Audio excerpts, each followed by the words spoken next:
Alors la rue Gambetta, là, dans laquelle nous nous trouvons, est une rue qui historiquement est composée de deux éléments. Un premier élément qui va depuis la rue Paul Valéry jusqu'à la rue de Strasbourg, là où nous nous trouvons actuellement, c'est la partie la plus ancienne. Et c'est une partie qui a été lancée, construite au fin 17e, début 18e siècle.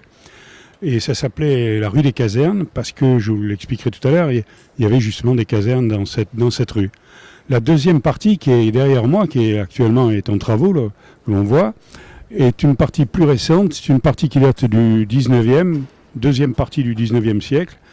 Pourquoi ? Parce que c'est l'époque où Sète se développe sur un plan démographique, un plan économique, et par conséquent, la population s'étant accrue, il a fallu créer de nouveaux quartiers.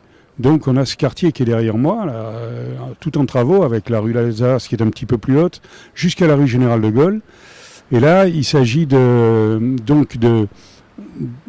rue qui a été projetée, mais qui a été officialisée en 1892, c'est-à-dire donc après la Gambetta qui avait joué le rôle que l'on connaît au plan national.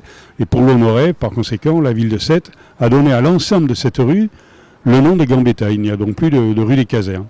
Voilà pour l'histoire générale, si vous voulez, au niveau de l'implantation de cette rue, qui correspond, je le répète, à une évolution démographique, une évolution économique du port.